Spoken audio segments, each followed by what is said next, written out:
네, 안녕하십니까? 네, 반갑습니다.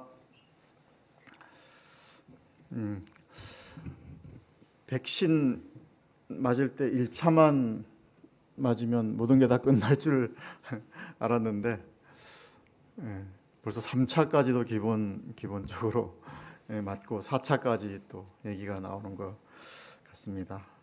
참 빨리 코로나 시대가 막을 내렸으면 좋겠는데 호락호락하지 않는 것 같습니다. 오늘 함께 나눌 말씀 제목은 콜입니다. 콜. 짧게 제목을 정했습니다. 제목이 짧기 때문에 내용도 짧게 하도록 하겠습니다. 본문 말씀은 예레미야서 33장 1절부터 8절까지 말씀입니다. 예레미야서 33장 1절부터 8절까지 말씀으로 교제를 나누도록 하겠습니다. 구약 1105쪽에 나와 있고요. 2절, 3절을 다 같이 한 목소리로 읽어보겠습니다.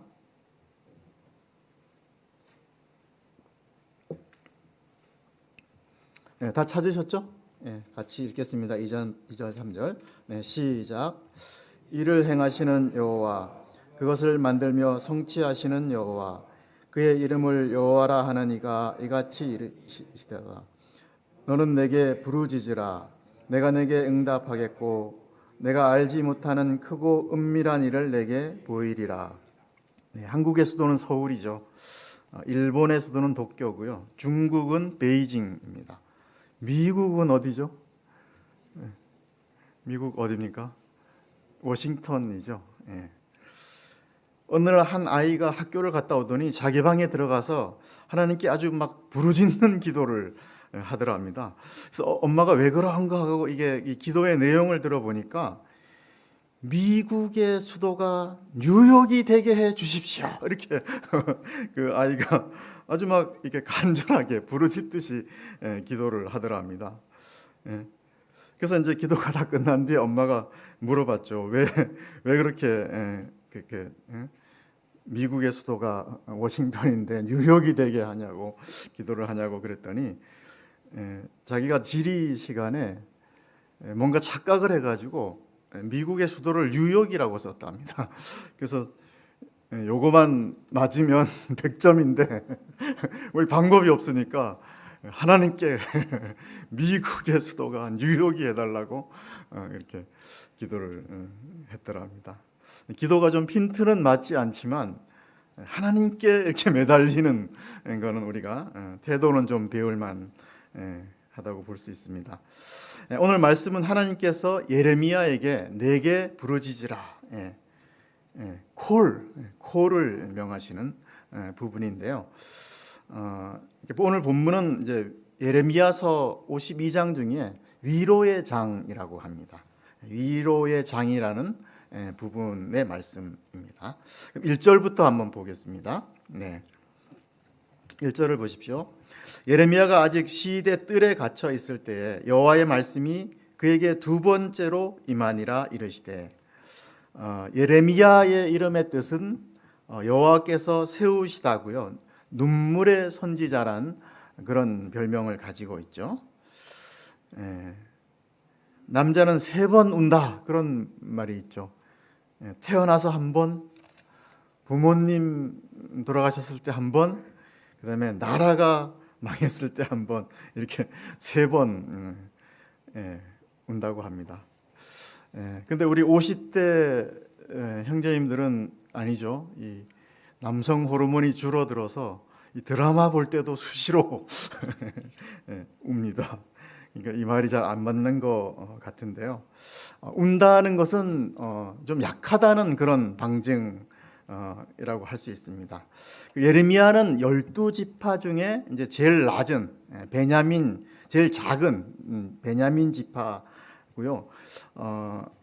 출신이 아나돗 출신입니다. 근데 이 아나돗은 어떤 유래가 있냐면 다윗 왕 때 아비아달 제사장이 있잖아요. 이 아비아달 제사장이 압살롬의 반역 때 압살롬하고 결탁했다가 유배를 간 지역입니다. 거기가 아나돗입니다. 그러니까 이제 예레미야는 어떻게 보면 몰락한 집안의 그런 사람이고요. 또 별로 알아주지도 않는 지역 출신 그런 사람이라고 볼 수 있습니다. 이런 하나님께서 약관 20세에 예레미야를 이제 부르시죠. 근데 예레미야를 처음에 불렀을 때 어떻게 거절합니까? 자기는 어린아이에 불과하다. 나는 아이에 불과하고 말도 잘 못한다. 이렇게 이제 거절을 하죠. 그래서 하나님이 그러면 좀 커서 보자. 뭐 이렇게 하고 포기할 수도 있었는데 하나님은 아주 끝까지 예레미야를 설득을 하시죠. 그래서 막 이적을 보여주시면서까지 이렇게 예레미야를 끝까지 세우시는 것을 우리가 예레미야서 1장에 볼 수가 있습니다. 그래서 이렇게 하나님께서 세우셨을 때 예레미야는 열방의 선지자로 아주 귀하게 쓰임 받는 것을 볼 수가 있습니다. 하나님께서는 사람을 세워서 쓰시죠. 특징입니다. 우리 사람을 대리자로 세우셨기 때문에 사람을 세워서 역사를 이루어 가시는 하나님을 볼 수가 있죠. 그래서 하나님 혼자 뭐 북치고 장구치고 다 할 수가 있죠. 또 뭐 말씀해 보면 길거의 돌멩이로도 아브라함의 자손을 그냥 한 트럭씩 만드실 수 있다. 이런 말씀도 있는데요. 하나님께서는 그렇게 하지 않으시고 꼭 사람을 세워서 이렇게 특히 이렇게 연약한 예레미야를 세워서 이렇게 귀하게 쓰시는 모습을 볼 수가 있습니다. 정치도 이 사람을 잘 세워야 하죠. 요즘 대선 전국인데 이 사람 때문에 또 고생하는 후보도 있는 것 같습니다. 저는 개인적으로 이 눈물 많은 이런 예레미야와 같은 이 대통령이 좀 나왔으면 좋겠습니다. 눈물이 많다는 것은 또 그만큼 백성에 대한 사랑이 많다는 거 아니겠습니까? 예레미야와 같은 그런 후보가 나왔으면 좋겠습니다. 예레미야에 대한 정보는 여기까지 드리고요. 다시 이제 본문 1절로 가겠습니다. 1절을 한번 다시 읽어볼까요? 시작.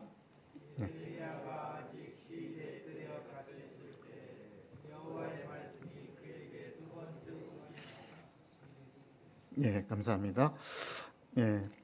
본문은 이제 예레미야의 말년의 때이고요. 상황이 좋지 않습니다. 본문 말씀 읽어보면 시대 뜰에 갇혀 있었고요. 시대 뜰은 궁중 감옥이라고 합니다. 감옥에 감금된 그런 상태고요.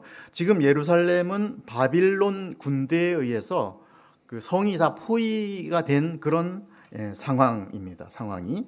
그리고 당시의 왕은 시드기야 왕입니다.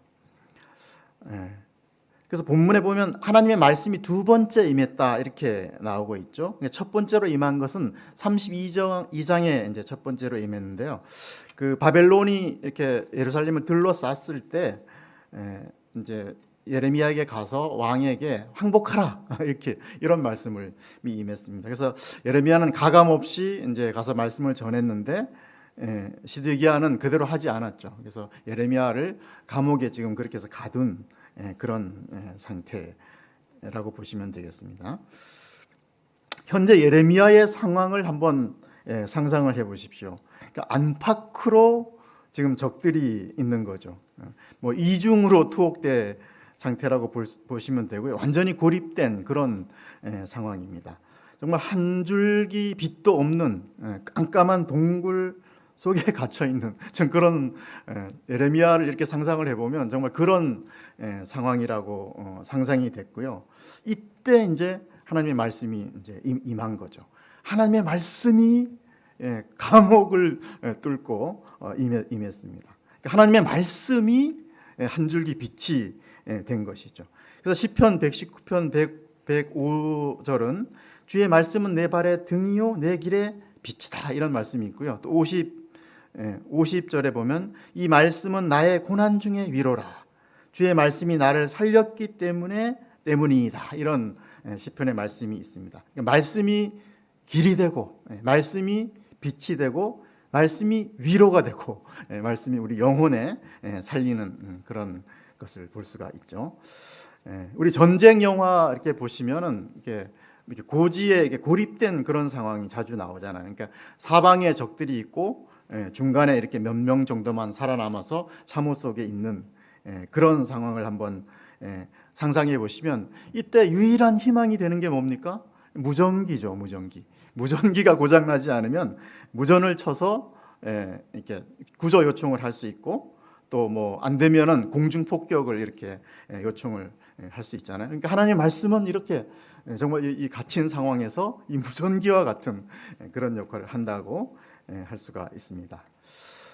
예레미야에게 임한 말씀의 내용이 무엇입니까? 아까 한번 읽어 보셨는데요. 제가 다시 한번 읽어 보겠습니다.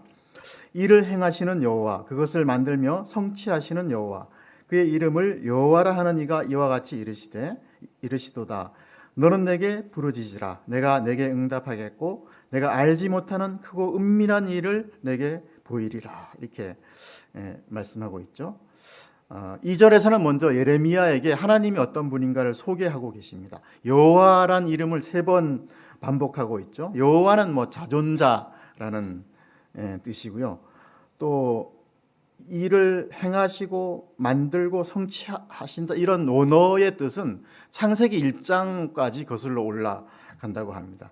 그러니까 본문은 한마디로 창조주 하나님이 말씀하신다, 이렇게 해석을 할 수가 있습니다. 좀 그야말로 위에서 물을 창조하시는 분, 또 시간과 공간과 우주의 역사를 시작하신 분, 또 모든 역사를 주관하시는 분이 바로 예레미야에게 말씀하신다, 이렇게 볼 수가 있습니다.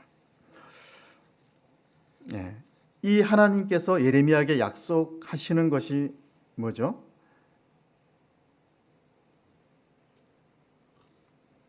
예레미야가 알지 못하는, 또 예측 불가능한, 또 크고 은밀한 일을 보여주시겠다, 이렇게 약속을 하십니다.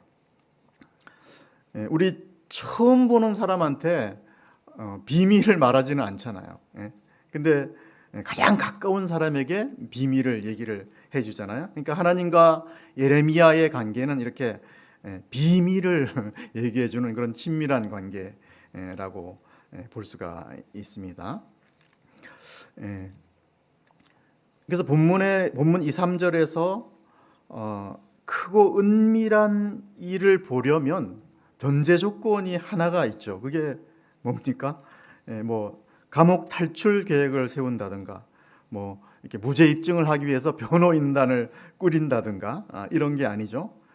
유일하게 뭐라고 하십니까? 하나님께 부르짖으라, 이렇게 말씀을 하고 있죠. 그래서 제가 부르짖다를 국어 사전을 찾아보니까 다른 사람의 주의를 끌기 위해 있는 힘을 다해 크게 소리를 내다, 이런 뜻이랍니다. 그러니까 절규하다, 살려달라고 목이 터져라 외치다, 그런 뜻이 있습니다. 그러니까 흙탕물에 막 떠내려가는 사람이 그 옆에 있는 사람에게 죄송합니다만 저 좀 살려주시겠습니까? 이렇게 하지 않잖아요.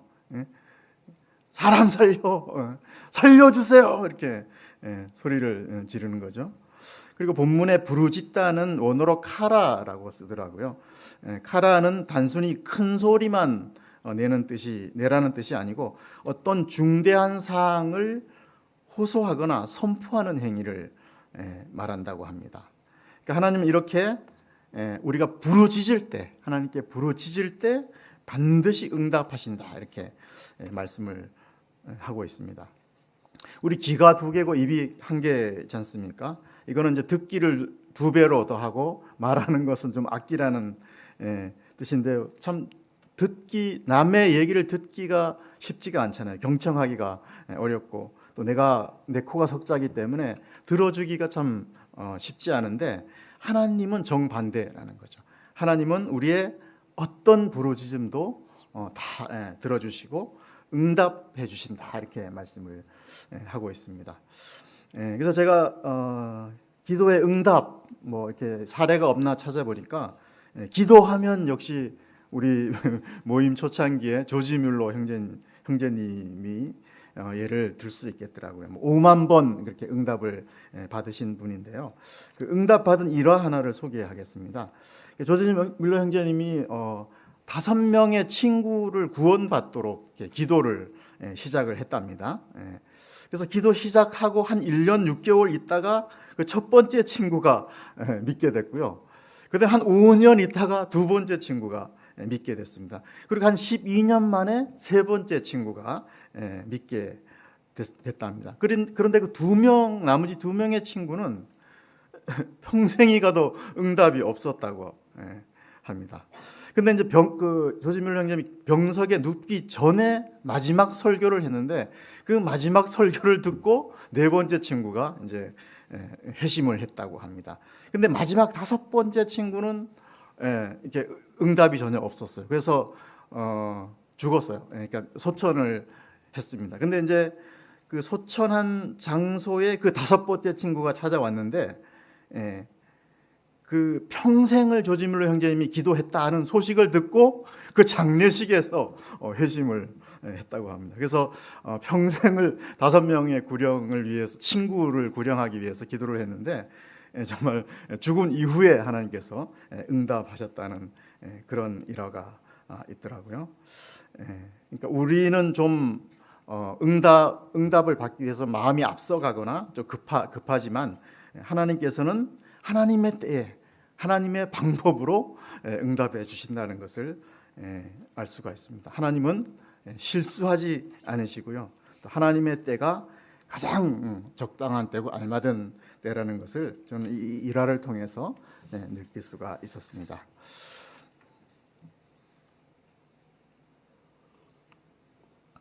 본문의 부르짖으라가 영어로 콜이더라고요. 콜. 콜 투 미 이렇게 영어로 썼더라고요. 그러니까 하나님께 콜하라 그런 이제 뜻이죠. 그래서 오늘 제목을 콜 이렇게 정했는데요. 우리 다급할 때 전화하는 데가 어디죠? 119 콜센터 119죠. 그래서 119회를 좀 들려고 하는데요. 왜 하필은 119냐 이것부터 찾아봤습니다. 뭐 9998 이럴 수도 있잖아요. 9998은 제 전화번호 앞자리입니다. 그 일본 관동 대지진 때 생긴 자동식 전화번호가 112였다가 119로 이렇게 바뀌었답니다. 그래서 그 일본식을 따라서 1935년부터 그냥 썼다고 합니다. 그러니까 119는 일본에서 쓰던 걸 그냥 썼다고 생각을 하시면 되고요. 미국은 911이죠. 홍콩은 999랍니다. 프랑스는 18이랍니다. 호주는 0002, 000 괜찮은 것 같아요. 000. 장난 전화가 많이 온답니다. 119에. 그래서 제가 통계를 보니까 2년 6개월 동안 통계를 보니까 장난 전화가 한 1,500건 정도 된다고 합니다. 고생하시는데 장난 전화하면 안 된다는 뜻에서 그 장난 전화 베스트 10이 있더라고요. 그거 제가 잠깐 소개를 해드리겠습니다. 첫 번째가 119에 전화해서 남자친구한테 전화 한 통만 해달라고 하는 게 이게 제일 첫 번째 장난 전화, 제일 많이 걸리는 전화고요. 두 번째는 병원비 10만 원만 보태달라 이런 전화가 또 119에 많이 온다고 합니다. BTS 같은 연예인 좀 바꿔달라고 하는 전화 또 많이 오고요. 또 대리 기사가 빨리 안 온다고 또 전화를 많이 하고요. 외출하려는데 문 앞에 큰 개가 앉아 있다고 큰 개를 치워달라고 전화가 많이 온다고 합니다. 바퀴벌레 잡아달라는 전화도 많이 오고요. 또 은행 텔레뱅킹이 안 된다고 119에 전화가 많이 온다고 합니다. 바퀴벌레는 119에 전화하지 마시고 그냥 잡으시기 바랍니다. 소방청 통계에 보니까 1년에 콜을 받아서 출동하는 횟수가 83만 8,194번이고요. 1일 콜 출동은 2,296회고 시간당 콜 수는 96회라고 합니다.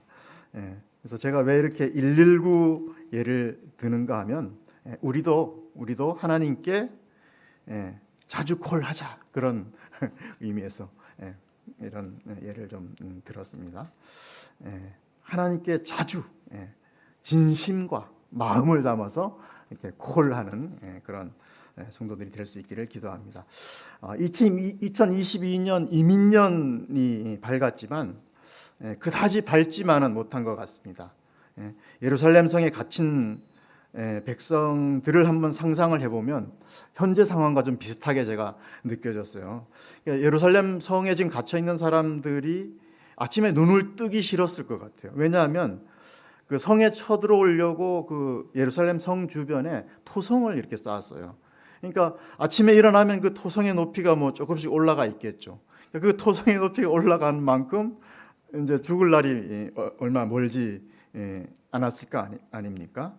그래서 우리도 코로나19를 보면 참 이 위세가 줄어들 기미가 안 보이죠. 또 위드 코로나 때문에 위드 코로나를 기점으로 이제 계속 더 늘어나고 있고 또 변이 오미크론 변이까지 이렇게 생기고요. 그래서 많은 사람들이 정말 육체적으로, 경제적으로 또 심리적으로 고통을 받고 있습니다. 그리고 참 누구나 다 내가 처한 상황이 가장 힘들다고 이게 생각하는 것 같아요. 출근이 좋아서 막 이렇게 뛰어나가는 사람 없고요. 또 학교 가는 것도 마찬가지죠. 근데 이제 대부분 참고 이제 나가는데 우리가 이런 상황 속에서 정말 할 수 있는 거는 하나님께 부르짖는 것밖에 없다 하는 생각이 듭니다. 본문 4, 5절을 보십시오.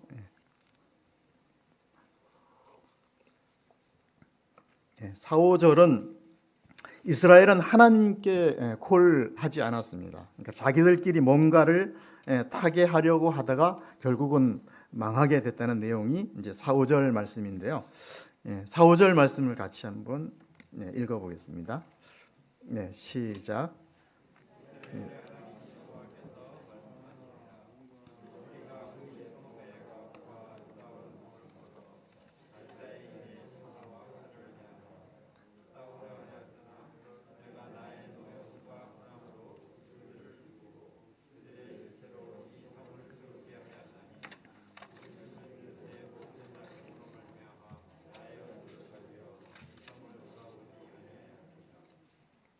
감사합니다. 본문에 보면 이제 자기 집을 헐고 또 심지어 왕궁까지 헐어서 대항해서 싸우려고 했다 이렇게 말씀이 나오고 있죠. 저는 이 말씀이 상식적으로는 전투에서 자기 집을 쌓고 또 성을 또 높이고 이렇게 하잖아요. 근데 헌다고 나오죠. 헐면서 대항했다 이렇게 말씀이 나와가지고 이제 좀 이렇게 주석들을 좀 많이 찾아봤는데 그 시드기야가 나중에는 성을 허물고 도망갔답니다. 야밤에 이제 자식들과 또 이렇게 귀족들을 데리고 성을 허물어뜨리고 탈출을 했답니다. 근데 이제 그 여리고 광야인가요? 거기서 이제 잡히게 되죠. 잡혀서 시드기야는 눈이 뽑혀서 쇠고랑에 차여가지고 바벨론으로 이렇게 끌려가는 그런 일이 있었다고 합니다. 그러니까 성을 허물고 도망간 그런 상황을 이렇게 말씀을 하기 위해서 이런 말씀이 있었습니다. 그래서 정말 하나님께 콜해야 되는데 정말 이스라엘 사람들은 이방 신들에게 콜했고 또 뭐 자기들의 힘을 의지했고 그랬을 때 이렇게 비참한 결과를 맞이할 수밖에 없었는데요. 하나님께서 이런 심판으로 끝이 나는 게 아니었죠. 그게 이제 6, 7절 말씀입니다. 6, 7절을 제가 한번 읽어보겠습니다. 그러나 보라, 내가 이 성읍을 치료하며 고쳐 낫게 하고 평안과 진실이 풍성함을 그들에게 나타낼 것이며 내가 유다의 포로와 이스라엘의 포로를 돌아오게 하여 그들을 처음과 같이 세울 것이며 이렇게 말씀하고 있습니다. 이스라엘이 처참하게 멸망을 했지만 하나님께서 70년 후에 다시 회복시키겠다고 말씀을 하십니다. 처음과 같이 처음처럼 다시 세우겠다고 말씀을 하십니다. 본문의 치료에 해당하는 히브리어는 아루카라는 말인데요. 우리 원래 상처 부에 돋아나는 새살을 가리키는 단어라고 합니다. 그러니까 하나님의 은혜로 마치 피부에 새살이 돋아나듯 치유를 하시겠다, 그런 의미가 됩니다. 그리고 마음의 평화와 참된 안전을 누리도록 그렇게 해주시겠다고 약속을 하고 있습니다. 그렇게 해주시는 방법이 오늘 마지막 8절에 나오는데요. 8절 말씀을 이제 같이 읽고 정리해 보도록 하겠습니다. 시작. 내가 그들을 내게 범한 그 모든 죄악에서 정하게 하며 그들이 내게 범하며 행한 모든 죄악을 사할 것이라. 본문에서는 죄악이란 말이 두 번이 나오죠. 두 번이 나오는데 앞에 죄악, 그 모든 죄악에서 정하게 한다.